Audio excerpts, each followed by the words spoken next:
Should you talk about your dreams and goals with other people? If you don't know me, my name's Liam. I am about to hit 10,000 subscribers. Just kidding. I have about 2,000. It's actually pretty close if you think about it.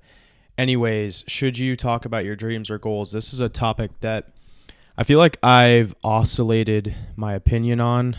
Once upon a time, I would say about 2 years ago, whenever I conceptualized what a dream might be for me, which back then was something quite shallow. It was just to be rich. I wanted to be rich. And although that is a goal, that's more so something that I see as set in stone and almost predetermined. Just because very, very logically, I don't really do a lot of things that most people do. So I went to community college. Yeah, nobody does that. That's probably what you're thinking. Plenty of people go to community college, but at this point, I've made a YouTube video or posted every single day for over a year now. So that sets you apart from 95% of people. I read a book or two every week. And these are things that I initially started doing because I wanted to set myself ahead, whereas now they've become things that I actually enjoy. And if that were a goal of yours, I would say read what you love until you love to read. That's a quote from Naval. But that's besides the point. Should you talk about your goals? I gave you that background because initially I had taken a lot from Conor McGregor. And if you've seen anything from Conor McGregor, UFC fighter, he is absolute balling with his money. But his philosophy is to speak it into existence. And that's one way to do it, because in sports especially, you see guys who outwardly talk about what they're going to do. So Conor McGregor, the famous one is against his fight against Jose Aldo. It was this massive title fight where Jose Aldo, if he beat him, he would hold 2 championship belts in 2 different weight classes. I think that was the first time anyone ever did that. So he spoke it into existence, and not only did he say he was going to win, he said exactly how he was going to do it, and then he did it. And he's one of the most wealthy UFC fighters, if not the most. Certainly he's the most wealthy fighter out of the UFC, even though he doesn't fight anymore.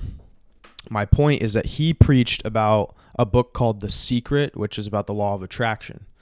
The law of attraction is about being confident. It's about operating on the frequency of the goal that you want. So that would be controlling your thoughts, making them completely positive, and doing things like writing your goal on a piece of paper and looking at it. That's what a vision board is. That's based on the law of attraction. There's a book called Think and Grow Rich by Napoleon Hill. That's basically based around the law of attraction. So at least in terms of wealth, it's commonly practiced to think about your goal, write it down, and will it into existence, which would involve doing things outwardly and telling people about your goal. That is prescribed in that method. But then there are many ways to skin a cat, is what they say. And so there are people who also say, no, don't tell people about your goals, because it will disenchant. It will make you embarrassed, which could remove you from that frequency of the law of attraction. And I've switched between these two, but I'm going to tell you what I'm actually operating on right now, which is kind of a fusion of the two methods. So firstly, you could be outward and be telling everyone about your goal, which I think works. Or you could be more reserved and working in silence, as they say. And I think that it's better to have a fusion of the two where you work in silence, but if someone asks you, what do you want to do in the future? You tell them exactly. You don't try and hide it and be like, oh, I want to go into finance, when in reality you spend every waking hour making YouTube videos. For you to say, oh, I want to go into finance just because you're embarrassed of what you really want, I think that itself is going to subliminally tell you that you don't think it can happen. So if someone says, oh, what do you do? If someone asks, never withhold the information of what you really want, because someone's asking you. It's not you're going around telling people outwardly what you want to do, but rather if someone asks you, you'd be lying to yourself to say, I want to work at fucking Charles Schwab or some shit. So if someone asks you what you want to do, I think you should tell them outwardly. But I don't think you need to go around boasting, saying that you already have it. That's one of the methods of the law of attraction. And that's not to say that I don't think that can work, because I think the law of attraction can work. I think pretty much anything can work. That's the startling thing about listening to people who have gotten what you want, is that you could listen to one person and they might say, write your goal down every single day. And then another person who also has what you want could say, no, just work in silence. They're both just saying what worked for them personally. And that's what I'm doing in this video. But it's, for me, I see it as what I want to will happen. However, I do not know when. And all I want to do is make the path as fun as possible. So I want to have 100,000 subscribers. I haven't put a date on when I want that to occur. And at this point, I've made a video almost every single day for over a year. I started last 2024 in August was when I uploaded my first video. Now, I think it's December of 2025. And I've reached a stagnation in growth, and I'm fine with that. And I have to often remind myself that I need to make these videos for me. So if I have a compulsion to make a video on a certain topic, I just don't think it's a healthy thought process to go through where you think, well, will my audience like this? I don't think that's sustainable is the thing, because there's tons of people who get on social media and they will get some amount of success, some traction, but you have to think that to get there any quicker than you're supposed to will make it less sustainable. So if you get followers through some curated method, I can only imagine that the followers you got followed you because of that curated method, not because of who you are, which is unsustainable. People get bored. I know I'm not going to be making the same type of videos all the time.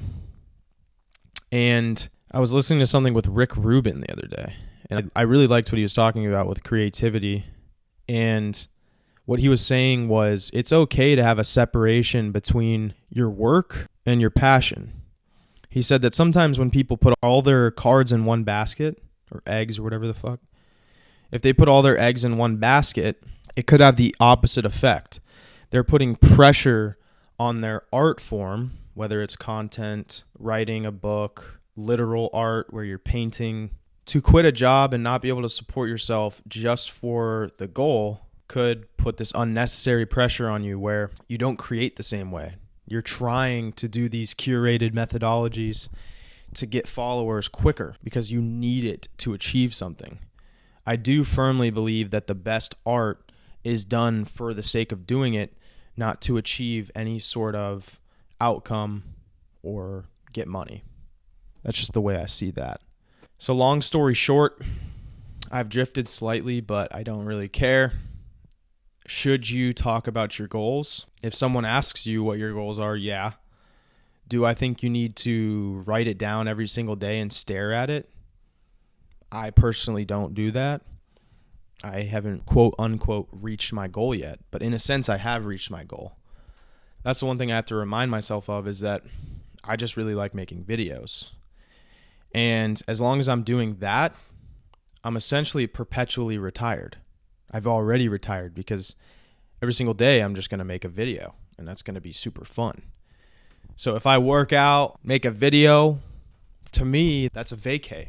Read books. So that's what I do. I work out, I make videos, I read books, and I write. I also do jiu-jitsu. If I do any of those things, whatever else happens is cool. I don't give a shit. I'm retired at that point. Even if I have to go to work, or even if I have to go to school. I think if you are fulfilling something you're passionate about every single day, then the work becomes much easier. The school becomes much easier. And this is not even touching on the topic that I think happiness is a skill. There's a great book on this called The Almanac of Naval Ravikant. First half is about wealth. Second half is about happiness. Super easy to read. Literally changed my life. I will forever attribute whatever success I get, at least in part, to that book. So I had fun making this video. That's really all I got. I just wanted to get fluid with the video making. And for December, I think I'm going to do... Oh, wait, it is December. I was scheming something in my brain where I was going to do daily uploads, at least over winter break, or maybe for the month of December. I'm not sure. But I think it's December. I also don't know that either. And I'm going to upload this either way. So peace out. Let's get a thumbnail real quick. Cool.